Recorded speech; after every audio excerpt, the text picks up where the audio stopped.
Hello అండి, అందరికీ నమస్తే. అందరూ ఎలా ఉన్నారండి? బాగున్నారా?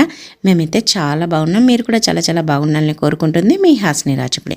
ఈరోజు అయితే అందరికీ ఉపయోగపడే బ్రహ్మాండమైన 17 రకాల కొత్త కిచెన్ టిప్స్ని అయితే మీకు పరిచయం చేయబోతున్నాను. మరి వీడియోని అయితే ఎక్కడ స్కిప్ చేయకుండా చివరి దాకా చూడండి. అలాగే మీకు ఏ టిప్ నచ్చింది అనేది కమెంట్ చేయండి. వీడియో నచ్చితే ప్లీజ్ ఒక లైక్ అయితే ఇవ్వండి. మీరు ఒక లైక్ ఇవ్వడం వల్ల వీడియో చాలా మందికి అయితే సజెస్ట్ అవుతుంది. ప్లీజ్ ఒక లైక్ అయితే ఇచ్చేసేయండి. ఇంకా లేట్ చేయకుండా వీడియోలోకి వెళ్ళిపోదాం. ఫస్ట్ టిప్ ఏంటంటే చూడండి, మనమైతే గాజులు అయితే వేసుకుంటూ ఉంటాం కదా. మనం ఎవరింటికైనా వెళ్ళినప్పుడు మనకైతే గాజులు ఇస్తూ ఉంటారు కదా. అవి కరెక్ట్గా మన సైజు లేకపోయినా లేదంటే చిన్న సైజు ఉన్నా సరే మనం వేసుకోవడానికి ఇబ్బంది పడుతూ ఉంటాము. చిన్న సైజు ఉంటే వేసుకోవడానికి కష్టంగా అనిపిస్తూ ఉంటుంది కదా. అలా కాకుండా ఎంత చిన్న సైజు గాజులైనా కూడా ఈ విధంగా ఎక్కించేసుకోండి. మనకి వేసుకునేటప్పుడు గుచ్చుకుంటే టెన్షన్ కూడా ఉన్నదనమాట. కవర్ అయితే ఇలా ఉంటుంది కదా, కవర్ని తొడిగేసుకొని దానిపై నుంచి ఈ విధంగా గాజులు అయితే ఎక్కించుకోండి. చూడండి, ఇవి నాకంటే చాలా చిన్న సైజు అనమాట. నాదైతే సైజు 26, ఇది 24 అనమాట. చిన్న సైజు గాజులైనా చూడండి, కవర్ తోటి ఇలా ఎక్కించుకున్నామంటే మళ్ళీ కవర్ని ఈ విధంగా అనేసామంటే వెనకాలకి వచ్చేస్తుంది అనమాట. చాలా ఈజీగా ఎక్కించుకోవచ్చు. అలాగే మనం ఎక్కించుకునేటప్పుడు గుచ్చుకొని రక్తం వస్తుందనే భయం కూడా ఉండదు. చూడండి, ఇంతకంటే లోపలికి పోవడం లేదు. ఇంత చిన్న సైజు గాజులను కూడా చాలా ఈజీగా అయితే ఎక్కించేసాను కదా. చూడండి, మళ్ళీ తీసేటప్పుడు కూడా మనకి చిన్నవి కదా, రావు సరిగ్గా, లేదంటే గుచ్చుకుంటాయనే టెన్షన్ ఉన్నప్పుడు అదే కవర్ని తొడిగేసుకొని గాజుల్ని ఇలా కవర్ని గాజుల కింద కనుక్కొని ఇలా తీయండి. చాలా ఈజీగా వచ్చేస్తాయి. కవర్ కాబట్టి జారినట్టుగా ఉంటుంది కాబట్టి చాలా ఈజీగా అయితే వస్తాయన్నమాట. అలాగే మనము చాలామంది సబ్బు పెట్టించి ఎక్కించుకుంటూ ఉంటారు కదా. అలా ఎక్కించుకోవడం వల్ల దానికి ఉండే ఏదైనా మెరుపు గాజులు డిజైన్ ఉన్నట్టువైతే అవి పోతాయి. కాబట్టి ఈ విధంగా కవర్తో ఎక్కించుకోండి. చాలా ఈజీగా ఉంటుంది. అలాగే గుచ్చుకోకుండా ఎక్కించుకోవచ్చు అనమాట. మరి నచ్చింది ఆ టిప్? నచ్చితే వీడియోను లైక్ చేసి మన ఛానల్ అయితే సబ్స్క్రైబ్ చేయండి. సెకండ్ టిప్ అండి, మనము బనానాస్ అయితే తెచ్చుకుంటాం కదా. చాలామందికి అరటిపళ్ళు అంటే ఇష్టం ఉంటాయి, కొంతమందికి ఇష్టం ఉండవు. మరి అరటిపళ్ళు తెచ్చుకున్నప్పుడు అవి తొందరగా పాడైపోతూ ఉంటాయి, నల్లబడిపోతూ ఉంటాయి అన్నమాట. అలా నల్లబడకుండా పాడవకుండా ఎన్ని రోజులున్నా ఫ్రెష్గా ఉండాలి అని అంటే ఈ టిప్ని అయితే ట్రై చేయండి. మనము గెల ఇలా పట్టుకోగానే ఊడి పడిపోతూ ఉంటాయి, ఒక తెచ్చుకున్న రోజు కంటే మరుసటి రోజు పట్టుకున్నామంటే. అలా కాకుండా ఉండాలి, ఇలా నల్లబడకుండా ఉండాలి అని అంటే మనము ఈ అరటి పండ్లకి ఇలా పైన గెల మాదిరి ఉంది కదా, దానికి ఇలా ఒక టిష్యూని కానీ లేదంటే ఒక న్యూస్ పేపర్ని కానీ పెట్టేసి తర్వాత ఇలా ఒక రబ్బర్ బ్యాండ్ వేసేసేయండి ఊడిపోకుండా. ఇలా వేసి పెట్టడం వల్ల అవి తొందరగా పండవు అనమాట. మనం నిదానంగా తినడానికి కూడా పనికి వస్తాయి, పాడవకుండా రాలిపోకుండా, అలాగే దోమలు ఈగలు వాలకుండా ఉంటాయి. ట్రై చేయండి, చాలా బాగా యూజ్ అవుతుంది. ఇంకా థర్డ్ టిప్ చూడండి, మనం ఏదైనా కూలింగ్ కానీ వాటర్ బాటిల్ కొన్నప్పుడు ఇలాంటి క్యాప్స్ అయితే బాటిల్స్కు వస్తూ ఉంటాయి కదా. వీటిని మనము ఎందుకు పనికిరావని పడేస్తూ ఉంటాము, కానీ ఏది పడేయకుండా వాడుకోవచ్చు అనమాట. ఇలా మళ్ళీ ఒకసారి యూజ్ చేసుకొని పడేయండి. చూడండి, మనమైతే స్టవ్ను ప్రతిరోజు క్లీన్ చేస్తూ ఉంటాము, అటు ఇటు జరుపుతూ ఉంటాము. అలా జరపడం వల్ల ఒక్కోసారి దానికి కింద ఉండే స్టాండు లూజ్ అయిపోయి ఒక్కోసారి విరిగిపోతూ ఉంటుంది. అలాగే మనం వాటర్ వేసినప్పుడు స్టవ్ క్లీన్ చేయడానికి ఆ వాటర్ అంతా దానికి కిందికి పోయి తొందరగా పాడైపోతూ ఉంటాయి. మరి అలాంటి టెన్షన్ లేకుండా, పాడవకుండా, విరిగిపోకుండా ఉండాలంటే ఇలా అయితే చెయ్యండి. చూడండి, వాటర్ బాటిల్ క్యాప్స్ అయితే ఇలా స్టాండ్ కింద, స్టవ్కి స్టాండ్ ఉంటుంది కదా, దాని కింద పెట్టేశామంటే ఇలా లాగడానికి జరపడానికి చాలా బాగుంటుంది. అలాగే మనము స్టవ్ క్లీన్ చేసేటప్పుడు కూడా వాటర్ పోసిన కింద క్యాప్స్ ఉన్నాయి కాబట్టి ఆ స్టాండ్ నానుతుందనే టెన్షన్ కూడా ఉండదు. ట్రై చేయండి, చాలా బాగా యూజ్ అవుతుంది. అలాగే నెక్స్ట్ టిప్, ఫోర్త్ టిప్ చూడండి, మనమైతే ఇలాంటి గ్యాస్ కట్టర్ని మనం వాడుతూ ఉంటాం కదా. ఇది మనము పాతగా అయిపోయి సాగిపోయిన తర్వాత ఇంకా దానికి పనికి రాదనేసి మూతకి పడేస్తూ ఉంటాము. కానీ పడేయకుండా ఇలా అయితే చెయ్యండి. అసలు వేస్ట్ అనేది ఏది చేసుకోకుండా ఇలా వాడుకోవచ్చు అనమాట. చూడండి, ఇప్పుడైతే దీన్ని మనము ఇలా బట్టలకు పెట్టే క్లిబ్బులు ఉంటాయి కదా, ఆ క్లిబ్బుల్ని ఇలా పెట్టేసుకున్నామనుకోండి, దీనికి మనము బట్టలు ఆరేసేటప్పుడు తీసుకోవడానికి చాలా బాగుంటుంది, క్లిబ్బులను తీసి పెట్టడానికి. అలాగే మళ్ళీ క్లిబ్బులను దీనికి పెట్టేసుకోవడానికి కూడా చాలా ఈజీగా ఉంటుంది. మనం మేడపైన బట్టలు ఆరేసేటట్టుంటే ఇది మనం బట్టలకు పెట్టే క్లిబ్బుల డబ్బాను పట్టుకోవడం పోవడం కంటే ఇదైతే ఇలా చేతికి తగిలించేసుకోవడం లేదంటే ఇలా చేత్తో పట్టుకోవడానికి చాలా వీలుగా ఉంటుందన్నమాట. ఇలా వేస్ట్గా పడేయకుండా ఇలా వాడుకోండి, చాలా బాగా యూజ్ అవుతుంది. అలాగే మనకి క్లిప్పులు కూడా ఏవి గట్టివి ఎక్కువగా పడిపోయే బట్టలు ఉంటే గట్టి క్లిప్పులు పెట్టడానికి కూడా చాలా బాగుంటుందన్నమాట. ట్రై చేయండి, చాలా బాగా యూజ్ అవుతుంది మనం తీసుకొని వెళ్ళడానికి, తెచ్చుకోవడానికి కూడా. ఇంకా నెక్స్ట్ టిప్ అండి, చూడండి మన ఇంట్లో ఏదైనా మనం బిర్యానీ కానీ అవి తెచ్చుకున్నప్పుడు ఇలాంటివి చిన్న చిన్న డబ్బాలు అయితే వస్తూ ఉంటాయి కదా, దాంట్లో రైతా కానీ గోంగూర కానీ అలా అవి డబ్బాలను మనం పడేస్తూ ఉంటాం ఎందుకు పనికిరావని. కానీ పడేయకుండా ఇలా అయితే చెయ్యండి. చూడండి ఎన్ని రకాల రివ్యూ చిట్కాలు ఉన్నాయి మన ఛానల్లో, ఇంకా చాలా చిట్కాలు అయితే ఉన్నాయండి, ఒకసారి వెళ్ళి చూడండి. తర్వాత చూడండి ఇలా అయితే ఒకది ఏదైనా సరే ఇనుప కడ్డీని వేడి చేసేసి ఇలా రంధ్రాలు అయితే పెట్టేసేయండి ఈ డబ్బాకి. ఈ డబ్బా ఎందుకు పనికొస్తుంది, వేస్ట్ అని పడేసేయచ్చు కదా అనుకుంటున్నారేమో, కాదండి, చాలా బాగా పనికొస్తుంది. చూడండి తర్వాత ఒక క్యాప్ని అయితే తీసుకోండి, వాటర్ బాటిల్ క్యాప్. తర్వాత దానికి డబల్ టేప్ ప్లాస్టర్ను ఇలా అంటించేసి తర్వాత ఇలా డబ్బాకైతే ఇలా అతికించేసేయండి. ఇలా అతికించామంటే ఇది బండకి అతుక్కోకుండా ఉంటుందన్నమాట, గ్యాప్ వస్తుంది కదా. తర్వాత మన గిన్నెలు కడిగిన స్క్రబ్బర్లు ఉంటాయి కదా, అవి తడివి అలానే పెట్టేస్తే అవి స్మెల్ వచ్చేసి బ్యాక్టీరియా అంతా ఫామ్ అవుతూ ఉంటుంది. అలా కాకుండా ఇలా చూడండి, ఇలా దీంట్లో కనుక పెట్టేసుకున్నామంటే వాటర్ ఉండేటివంతా కారిపోతాయి అన్నమాట, మనకి వేస్ట్ కాకుండా ఉంటుంది స్క్రబ్బర్ అనేది.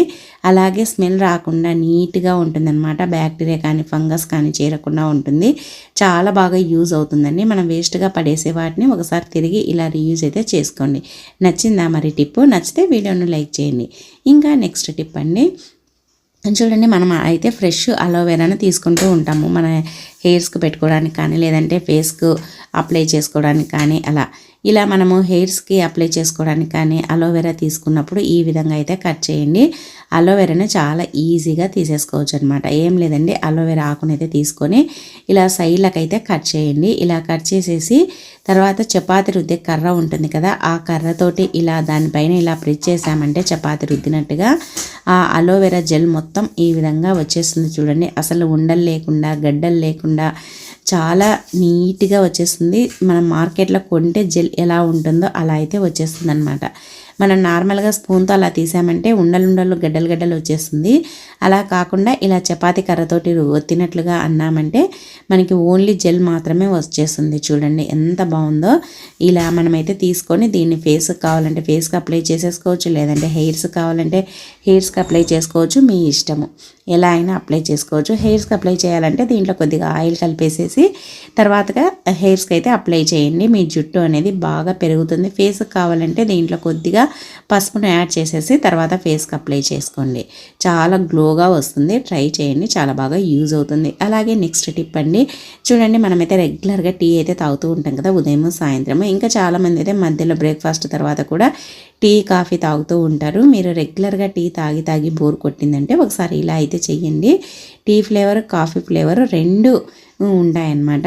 మనము టీ పెట్టుకున్న తర్వాత టీ పొడి పంచదార వేసిన తర్వాత కొద్దిగా కాఫీ పొడిని కూడా వేయండి. అప్పుడు ఫ్లేవర్ అనేది మారిపోతుంది అనమాట. ఫ్లేవర్ అనేది డిఫరెంట్గా ఉంటుంది. కాఫీ టీ రెండు కలిసిన ఫ్లేవర్ అయితే ఉంటుంది. టేస్ట్ కూడా అమోఘంగా ఉంటుందండి. రెగ్యులర్గా టీ తాగి బోర్ కొట్టినప్పుడు ఇలా రెండింటిని కలిపేసామంటే చాలా బాగుంటుంది అనమాట. తాగడానికి కూడా సూపర్గా ఉంటుంది. టీ అంటే ఇష్టపడని వాళ్ళు ఎవరు ఉండరు, చాలామందికి ఇష్టమే. అలాగే కాఫీ అంటే ఇష్టపడని వాళ్ళు కూడా ఎవరు ఉండరు, కాఫీ కూడా ఇష్టమే. ఒక్కోసారి అది ఎక్కువసార్లు తాగి బోర్ కొట్టినా లేదంటే కాఫీ ఎక్కువసార్లు తాగి బోర్ కొట్టినా ఇలా రెండింటిని మిక్స్ చేసుకొని తాగండి, సూపర్గా ఉంటుంది. ఫ్లేవర్ అయితే రెగ్యులర్గా కాకపోయినా అప్పుడప్పుడు ఇలా ట్రై చేయండి, చాలా బాగుంటుంది. అలాగే మీరు ఎలా కాఫీ తాగుతారు బోర్ కొట్టినప్పుడు అనేది కూడా కమెంట్ చేయండి. ఇంకా నెక్స్ట్ టిప్ అండి, నెక్స్ట్ టిప్ 8th టిప్. చూడండి మనమైతే రెగ్యులర్గా కుక్కర్ని అయితే వాడుతూ ఉంటాము, పప్పు కోసమని కూరల కోసమని. అసలు ఇప్పుడు కుక్కర్ లేకుంటే అసలు పనే కాదనమాట. ఈ బిజీ లైఫ్లో కుక్కర్ మనకి చాలా బాగా యూజ్ అవుతుంది కదా. మరి కుక్కర్కి మూతకు ఒక్కోసారి ఇది కట్టర్ లూజ్ అయినప్పుడు అది జారిపోతూ ఉంటుంది, ప్రెజర్ అనేది సరిగ్గా రాకుండా ఉంటుంది. అలాంటప్పుడు మనకు అప్పటికప్పుడు అర్జెంటుగా కావాలి అన్నప్పుడు ఇలా అయితే చేయండి. మనం మామూలుగా అయితే డీప్ ఫ్రిడ్జ్లో ఒక 1/2 అవర్ పెట్టేసామంటే నార్మల్గా అయిపోతుంది. మరి అంత టైం లేనప్పుడు కూడా ఇలా కొద్దిగా గోధుమ పిండి అయితే తీసుకొని గోధుమ పిండిని ఆ కట్టర్కి అయితే రుద్దండి. ఇలా రుద్దేసామంటే ఇది మనము ఇలా కుక్కర్కి పెట్టేస్తాం కదా, కుక్కర్కి పెట్టేసి మనము ఇంకా కుక్కర్ని మూతకు పెట్టేసి కుక్కర్కి ఈ మూతను పెట్టేస్తాము. తర్వాత స్టవ్ పైన పెట్టేస్తాం కదా, ఇంకా ఆ వేడికి ఈ గోధుమ పిండి జిగటగా ఉంటుంది కాబట్టి అతుక్కుంటుంది అనమాట. ఇంకా ఇది కుక్కర్ది కట్టర్ అనేది పడిపోకుండా ఉంటుంది, ప్రెజర్ అనేది బాగా వస్తుంది. అప్పటికప్పుడు అర్జెంటుగా కావాలి అన్నప్పుడు జారిపోతుంది అన్నప్పుడు కూడా ఈ టిప్ని అయితే ట్రై చేయండి, చాలా అంటే చాలా బాగా యూజ్ అవుతుంది. అలాగే నెక్స్ట్ టిప్ అండి, నెక్స్ట్ టిప్ ఏంటంటే చూడండి మనమైతే ఇలాంటి ఆయిల్ ప్యాకెట్లను అయితే పడేస్తూ ఉంటాం కదా, మనం ఆయిల్ వాడుకున్న తర్వాత ఇంకా ఈ ప్యాకెట్ ఎందుకు పనికిరాదని పడేస్తాము. కానీ దీనివల్ల కూడా చాలా ఉపయోగం అండి. మన ఛానల్లో ఎన్ని రకాల రివ్యూ చిట్కాలు ఉన్నాయో కదా, ఒకసారి అయితే మీరు కూడా ట్రై చేయండి. ఇలాంటి ఆయిల్ ప్యాకెట్లని మనం వేస్ట్గా పడేయకుండా దీంట్లో ఆయిల్ కూడా ఉంటుంది కాబట్టి ఇలా అయితే చేయండి. మీరు కావలసిన దీంట్లోనే గోధుమ పిండి, కొద్దిగా ఉప్పు వేసి వాటర్ వేసి కలిపేసుకోవచ్చు. పిండిని చేయి పెట్టాల్సిన అవసరం లేకుండా కొద్దిగా చపాతీ కర్రతోటి కొట్టినా కూడా పిండి అనేది కలిసిపోతుంది. లేదు అని అంటే మనం పిండి కలుపుకున్న తర్వాత చపాతీ పిండిని గిన్నెలో పెట్టేస్తూ ఉంటాము. గిన్నెలో పెట్టేయకుండా ఇలా ఆయిల్ ప్యాకెట్లో పెట్టేసి మనము ఫ్రిడ్జ్లో పెట్టేసుకున్నామంటే మనకి ఎప్పుడు కావాలంటే అప్పుడు తీసుకొని వాడుకోవచ్చు. నార్మల్గా ఫ్రిడ్జ్లో పెట్టేసామంటే అది కూలింగ్ తగ్గేంత వరకు వెయిట్ చేయాలి. కానీ ఇలా కవర్లో పెట్టేసామనుకోండి, ఆయిల్ కవర్లో తీసిన వెంటనే రుద్దుకోవచ్చు అనమాట. అలాగే పిండి నల్లబడకుండా చాలా ఫ్రెష్గా ఉంటుంది. ట్రై చేయండి. ఇంకా నెక్స్ట్ టిప్ అండి, చూడండి మనమైతే ఎక్కడికైనా బయటికి వెళ్ళేటప్పుడు కూరగాయలకు, సరుకులకు అలా వెళ్ళేటప్పుడు ఇలాంటి బ్యాగ్స్ అయితే తీసుకొని వెళ్తూ ఉంటాం కదా. కానీ మనం అనుకోకుండా అప్పటికప్పుడు మార్కెట్కి వెళ్ళినా లేదంటే బయటికి వెళ్ళినప్పుడు అనుకోకుండా ఏదైనా కొందామన్నా మన దగ్గర బ్యాగ్ ఉండదు. మళ్ళీ డబ్బులు ఖర్చు పెట్టి మళ్ళీ ఒక బ్యాగ్ కొనాల్సి వస్తుంది. అలా కాకుండా ఇలా నేను వీడియోలో చూపిస్తున్నట్లుగా ఇలా బ్యాగును అయితే మడవండి. ఇలా మడిచిన తర్వాత ఇవి పట్టుకునేట్టు ఉంటాయి కదండి, ఈ తాడు, దీన్ని ఇలా వేసేసేయండి. ఇలా వేసేసామంటే ఇంకా ఇది లాక్ మాదిరి అయిపోతుంది అనమాట. మనకి హ్యాండ్ బ్యాగ్లో పెట్టుకోవాలన్నా ఎక్కడ పెట్టుకోవాలన్నా తక్కువ ప్లేస్లో సరిపోతుంది అనమాట. మనం హ్యాండ్ బ్యాగ్లో ఒక బ్యాగ్ని ఇలా మర్చి పెట్టేసుకున్నాం అనుకోండి, మనం ఎక్కడికైనా వెళ్ళినప్పుడు మనం మళ్ళీ బ్యాగ్ కోసం సపరేట్గా డబ్బులు పెట్టి ఖర్చు పెట్టి కొనాల్సిన అవసరం లేకుండా, లేదంటే ఏదైనా కొనడానికి మన దగ్గర బ్యాగ్ లేదని ఇబ్బంది పడాల్సిన అవసరం లేకుండా ఉంటుందన్నమాట. ఈ విధంగా పెట్టేసుకొని మన బండిలో, స్కూటీలో కానీ స్కూటీ డిక్కీలో అలాగే హ్యాండ్ బ్యాగ్లో పెట్టేసుకున్నామంటే మనం ఎప్పుడు మార్కెట్కి వెళ్ళినా కొనడానికి ఈజీగా ఉంటుంది. ఇది అస్సలు ఊడిపోదు మనం తీసేంత వరకు. ట్రై చేయండి. ఇంకా నెక్స్ట్ టిప్ అండి, చూడండి మనమైతే అల్లాన్ని ఎక్కువగా అల్లం వెల్లుల్లి పేస్ట్ చేసుకోవడానికి గీరేటప్పుడు చాలా కష్టపడుతూ ఉంటాము, చాలా ఇబ్బంది పడుతూ ఉంటాము. కానీ ఇలా అయితే చెయ్యండి, మీరు అల్లాన్ని ఎన్ని కేజీల అల్లాలైనా చాలా ఈజీగా గీరుకోవచ్చు అనమాట. చాలామంది అల్లాన్ని గీరడానికి కూడా చాలా ఇబ్బందిగా ఫీల్ అవుతూ ఉంటారు. మరి అల్లాన్ని ఫాస్ట్గా గీరాలి, అల్లాన్ని ఎక్కువ శ్రమ పడకుండా ఈజీగా గీరాలి అన్నప్పుడు ఇలా అయితే చెయ్యండి. మనము అల్లాన్ని ఇలా చిన్న చిన్న ముక్కలుగా, అంటే మరీ చిన్నగా కాదు, ఇలా వేసి ఇలా తుంచేసి తర్వాత ఒక జాలి గిన్నెలో పెట్టేసి ఇలా వేడి చేయండి. లైట్గా వేడి చేయాలన్నమాట. లోపల అల్లం అనేది అస్సలు ఉడకదండి, అంటే వేడి కాదు, లైట్గా పొట్టు మాత్రమే వేడెక్కేటట్టుగా ఇట్లా అటు ఇటు అంటూ వేడి చేయండి. ఇలా పొట్టు వేడి అవ్వడం వల్ల మనకి పొట్టు అనేది స్పూన్తో కానీ చాక్తో కానీ గీగంగానే మొత్తం వచ్చేస్తుంది అనమాట. చాలా ఈజీగా ఎన్ని కిలోల అల్లాన్నైనా కూడా ఈజీగా పొట్టునైతే తీసేయచ్చు. చాలామంది అల్లం పొట్టు తీయడానికి కూడా చాలా ఇబ్బంది పడుతూ ఉంటారు. అలాంటి వాళ్ళు, లేదంటే ఇంట్లో ఫంక్షన్ ఉన్నప్పుడు ఎక్కువ అల్లాన్ని గీరాల్సి వస్తుంది కదా, అలాంటి వాళ్ళకు కూడా చాలా బాగా యూజ్ అవుతుందండి. నేనైతే ఎప్పుడైనా ఎక్కువగా అల్లం వెల్లుల్లి పేస్ట్ కావాలన్నప్పుడు ఇలానే వేడి చేస్తానన్నమాట. కొద్దిగా అయితే ఇబ్బంది లేదు, కానీ ఎక్కువగా గీరాలి అన్నప్పుడు ఇలా మనము వేడి చేసి తర్వాత చూడండి ఇలా చాక్తో కానీ స్పూన్తో కానీ అన్నామంటే చాలా నీట్గా, అసలు అల్లం అనేది రాదు, పైన తొక్కు మాత్రమే వచ్చేస్తుంది అనమాట. మనకి అల్లం వేస్ట్ కాదు, అలాగే మనకి చాలా ఈజీగా కూడా ఒలవచ్చు అనమాట. చూడండి ఎంత ఈజీగా తీసుకోవచ్చో. మీరు కూడా తప్పకుండా ట్రై చేయండి. ఎక్కువగా అల్లం వెల్లుల్లి పేస్ట్ కావాలన్నప్పుడు ఈ టిప్ని అయితే ట్రై చేయండి. అలాగే నెక్స్ట్ టిప్ అండి, 12th టిప్. చూడండి మనమైతే చికెన్ తెచ్చుకుంటాం కదా, చికెన్ని ఈ విధంగా కనుక కడిగామంటే చికెన్ అనేది నీచు వాసన కానీ స్మెల్ కానీ రాకుండా చాలా ఫ్రెష్గా ఉంటుందన్నమాట. ఎప్పుడైనా సరే చికెన్ కర్రీ చేసుకోవాలన్నా, ఫ్రై చేసుకోవాలన్నా, పులుసు పెట్టుకోవాలన్నా, లేదంటే బిర్యానీ చేసుకోవాలన్నా సరే ఈ విధంగా అయితే కడగండి. ఏం లేదండి, ఫస్ట్ అయితే చికెన్ ఒక గిన్నెలో వేసేసేయండి. ఇలా ఒక గిన్నెలోకి వేసేసిన తర్వాత దీంట్లో వాటర్ అయితే పోయండి.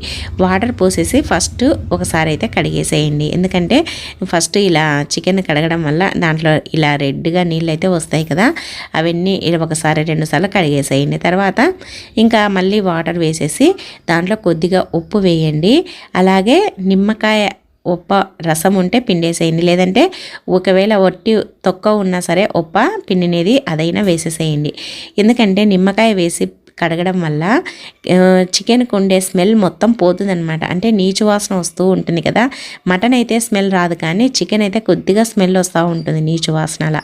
అది మనం కర్రీ వండినప్పుడు కూడా అదే స్మెల్ వస్తూ ఉంటుంది. చాలామంది అయితే వండిన కర్రీ చూడండి అలానే కొద్దిగా నీచు వాసన అలా వస్తూ ఉంటుంది. అలా కాకుండా ఇలా మనము ఉప్పు లెమన్ వేసి కడిగేసి తర్వాత ఇలా ఒక జాలి గిన్నెలో పెట్టేసామంటే ఆ వాటర్ అంతా కారిపోతాయి అన్నమాట. వాటర్ కారిపోయిన తర్వాత మనం కర్రీ చేసుకున్నా ఇంకా ఏ ఐటెం చేసుకున్నా కూడా చాలా బాగుంటుంది. స్మెల్ అనేది రాదు, చాలా బాగా యూజ్ అవుతుందండి. తప్పకుండా ట్రై చేయండి. చికెన్ని ఇష్టపడని వాళ్ళు కూడా ఈ విధంగా కడిగి చేశారంటే చాలా ఇష్టంగా తింటారనమాట. మరి చికెన్ని నీచు వాసన రాకుండా మీరు ఎలా క్లీన్ చేస్తారు అనేది కూడా కమెంట్ చేయండి. ఇంకా నెక్స్ట్ టిప్ అండి. నెక్స్ట్ టిప్ ఏంటంటే చూడండి, మనం ఏదైనా కొత్తవి బాక్సులు కానీ గిన్నెలు కానీ ఏదైనా కొన్నప్పుడు ఇలాంటి స్టిక్కర్స్ అయితే వస్తూ ఉంటాయి కదా. ఇది మనము తీయక ముందు వాడేసామనుకోండి ఇంకా అసలు అతుక్కొని పోతాయి, మళ్ళీ మనం తీయడానికి కూడా రాదు. అంతా దానికి అతుక్కొని పోయి మనం తీయడానికి కరెక్ట్గా రాదు. దాని పక్కన అంతా గమ్ముగా అయిపోతూ ఉంటుంది. మరి అలా కాకుండా ఇలా తీసారనుకోండి, మనం వాడే ముందుగానే తీసేసేయండి. ఇంకా చాలా నీట్గా అసలు అక్కడ స్టిక్కర్ అతికించినట్టుగా లేకుండా గమ్ము కూడా లేకుండా నీట్గా వస్తుందన్నమాట. గరిటె పైన అయినా ఇలా గిన్నెల పైన అయినా సరే ఈ విధంగా మనము వేడి చేయండి. ఆ స్టిక్కర్ దగ్గర ఇలా వేడి చేసేయండి. కొద్దిసేపు జస్ట్ ఒక 30 సెకండ్స్ అలా వేడి చేసేసి తీసామంటే చూడండి ఎంత నీట్గా అసలు అక్కడ గమ్ము కానీ ఏమీ లేకుండా నీట్గా వచ్చేసింది అనమాట. చాలా బాగా యూజ్ అవుతుందండి. తప్పకుండా ట్రై చేయండి. అలాగే నెక్స్ట్ టిప్ అండి. చూడండి, మనమైతే బియ్యం తెచ్చుకుంటాం కదా, మార్కెట్ నుంచి బియ్యం కొంటూ ఉంటాము సంవత్సరానికి అయ్యేటట్టు కానీ, లేదంటే మార్కెట్లో ఒక ప్యాకెట్ 25 kgs అలా తెచ్చుకుంటూ ఉంటాం కదా. మనం రైతుల దగ్గర కొనేటివైతే ఒరిజినల్ ఉంటాయి. మరి మార్కెట్లో తెచ్చుకున్నవి అవి ఒరిజినలా కాదా, దాంట్లో కల్తీ కలిసాయా అనేది తెలుసుకోవాలంటే ఈ టిప్ని అయితే ట్రై చేయండి. చూడండి, బియ్యాన్ని మనము ఇలా బర్నర్ పైన, స్టవ్ బర్నర్ ఉంటుంది కదా, బర్నర్ పైన ఈ విధంగా కొన్ని బియ్యాన్ని అయితే ఇలా వేసేసేయండి. ఇలా బియ్యాన్ని వేసేసామంటే చూడండి ఇప్పుడు మనం వెలిగించేసేయాలన్నమాట. దీంట్లో ప్లాస్టిక్ కలిసినా ఇంకా ఏదైనా కలిసినా మనకి ఇలా వెలిగేటప్పుడు అవి కరిగిపోతాయి అన్నమాట. ఇలా ఖాళీ బూడిద మాదిరి బొగ్గు మాదిరి కావు, ప్లాస్టిక్ అయితే కరిగిపోతాయి. అందుకోసమని మీరు టెస్ట్ చేయాలన్నప్పుడు ఇలా ఆ మండేటప్పుడు కానీ లేదంటే బర్నర్ పైన వేసేసి అంటించేసారనుకోండి, అవి ప్లాస్టిక్ కలిసిందంటే వెంటనే కరిగిపోయి కొద్దిగా స్మెల్ వస్తుంది, ప్లాస్టిక్ వాసన. మరి ఇలా కనుక మనం ప్లాస్టిక్ కలవకపోతే ఇలా చూడండి, ఇలా తుంచామంటే తునిగిపోతాయి, లేదంటే పొడిగా బూడిదైపోతాయి అన్నమాట. అవి ఒరిజినల్ బియ్యం అని గుర్తుపెట్టుకోవాలి. తప్పకుండా ఈ టిప్ని అయితే ట్రై చేయండి. మన సైడ్ అయితే కల్తీ కలిసవు, కానీ ఎక్కడైనా సిటీల్లో అలా కల్తీ కలిసాయి అని డౌట్ ఉన్నప్పుడు ఈ టిప్ని అయితే ట్రై చేయండి. ఇంకా నెక్స్ట్ టిప్ చూడండి, మనమైతే ఆనియన్స్ని అయితే కట్ చేస్తూ ఉంటాం కదా. ఆనియన్ కట్ చేయడానికి కత్తిపీటతో కానీ చాక్తో కానీ పని లేకుండా ఇలా అయితే కట్ చేయండి. చాలా ఈజీగా చాలా ఫాస్ట్గా అయితే కట్ చేయొచ్చు. ఏం లేదండి, ఆనియన్ అయితే తీసేసుకొని ఇలా మనము కొబ్బరి తురిమే ప్లేట్ ఉంటుంది కదా, ఆ తురిమే ప్లేట్ పైన ఇలా కట్ చేయాలన్నమాట. ఫస్ట్ అయితే దీన్ని సగానికి కట్ చేయండి. తర్వాత చూడండి, మనకి ఏదైనా సరే కర్రీలోకి గ్రేవీగా కావాలన్నా మనం మిక్సీతో కానీ మిక్సీ జార్తో కానీ కరెంటుతో కానీ పని లేకుండా ఈ విధంగా కొబ్బరి ప్లేట్ పైన తురమండి. ఇలా తురిమామంటే మనకి ఇది కొద్దిగా పేస్ట్గా వస్తుందన్నమాట. చాలా బాగా మనకైతే ప్యూర్ వస్తుందన్నమాట. మనం ఏదైనా కర్రీ చేసుకోవాలన్నా గ్రేవీగా చాలా బాగుంటుంది. అలాగే ఇలా తురమడం వల్ల మనకి తొందరగా వేగుతుందన్నమాట ఆయిల్లో. అందుకోసమని ఇలా అయితే చేయండి. అలాగే మనకు బిర్యానీకి బ్రౌన్ ఆనియన్స్ కట్ చేసుకుంటూ ఉంటాము, బిర్యానీకి అయితే ఆనియన్స్ కూడా కట్ చేస్తాం కదా, అవి తొందరగా కట్ చేయాలన్నా పల్చగా రావాలన్నా ఇలా కట్ చేసామనుకోండి మనకి పల్చగా వస్తాయి, అలాగే తొందరగా వేగుతాయి. మనకి బ్రౌన్ ఆనియన్స్ కూడా చాలా బాగుంటాయి. లేదంటే ఏదైనా మనం నంచుకోవడానికి కూడా ఇలా పల్చగా కట్ చేసుకున్నాం అనుకోండి, గోబీలోకి దాంట్లోకి ఎగ్ ఫ్రైడ్ రైస్లోకి చాలా బాగుంటాయి. తప్పకుండా ట్రై చేయండి. ఇంకా నెక్స్ట్ టిప్ అండి. చూడండి, మనమైతే ఆనియన్ కట్ చేసినప్పుడు ఒక సగం వాడుకుంటాము, ఇంకా సగం ఎక్కువ అవుతుందని పక్కన పెట్టేస్తాము. కానీ అలా పక్కన పెట్టేసామనుకోండి అది ఒక గంట సేపటికే బ్యాడ్ స్మెల్ అనేది వస్తూ ఉంటుంది. చాలా స్మెల్ వస్తుందని మీరు గమనించారో లేదో, అది ఘాటు కూడా ఎక్కువగా అయిపోతూ ఉంటుంది. అసలు మనం తినడానికి కూడా పనికిరాదు. ఒక్కోసారి ధరలు ఎక్కువగా ఉంటాయి కదా, అలాంటప్పుడు వేస్ట్గా పడేయకుండా ఇలా మనము ఆ మిగిలిన ఆనియన్కి కొద్దిగా ఆయిల్ను, వంటకు వాడే ఆయిల్ని అప్లై చేసేసి ఒక గిన్నెలో పెట్టేసి ఫ్రిడ్జ్లో పెట్టేసేయండి. మరుసటి రోజున వాడుకోవచ్చు. లేదంటే డైరెక్ట్గా బయట పెట్టేసినా కూడా మళ్ళీ నైట్ వంట చేసుకునేటప్పటికైతే వాడుకోవడానికి చాలా బాగుంటుంది. తప్పకుండా ట్రై చేయండి. ఆనియన్ అనేది అస్సలు వేస్ట్ కాకుండా ఉంటుంది. ఇంకా నెక్స్ట్ టిప్ అండి, లాస్ట్ టిప్, 17th టిప్. చూడండి, మనమైతే వెల్లుల్లిపాయల్ని ఏదైనా ఇంట్లో ఫంక్షన్లు ఉన్నప్పుడు కానీ, లేదంటే ఎక్కువగా అల్లం వెల్లుల్లి పేస్ట్ తయారు చేసుకోవాలన్నప్పుడు కానీ, లేదంటే పండుగలప్పుడు కానీ ఎక్కువగా ఒలుస్తూ ఉంటాం కదా. మరి అల్లం వెల్లుల్లి పేస్ట్ని ఎక్కువగా ఒలవాలి, ఎక్కువగా వెల్లుల్లిపాయలను ఒలవాలి అన్నప్పుడు ఈ టిప్ని అయితే ట్రై చేయండి. చాలామందికి అయితే ఈ వెల్లుల్లిపాయలను ఒలవాలంటే చేతుల్లోకి గోర్లన్నీ మంట తీస్తూ ఉంటాయి. గోర్లలోకి ఆ రసం పోయిందంటే చాలా మంట తీస్తూ ఉంటుంది. మరి అలా కాకుండా ఇలా కుక్కర్తో అయితే ఒలవండి. కుక్కర్ ఒలుస్తుందా అని ఆశ్చర్యపోతున్నారా? అవునండి, కుక్కర్ చేసే అద్భుతాన్ని అయితే మీరే చూసేసేయండి. ఇది ఒక అద్భుతాన్ని అయితే చేస్తుందన్నమాట. ఏం లేదండి, కుక్కర్ తీసుకొని దాంట్లో కొద్దిగా వాటర్ అయితే పోయండి, ఒక టీ గ్లాస్ అంతా.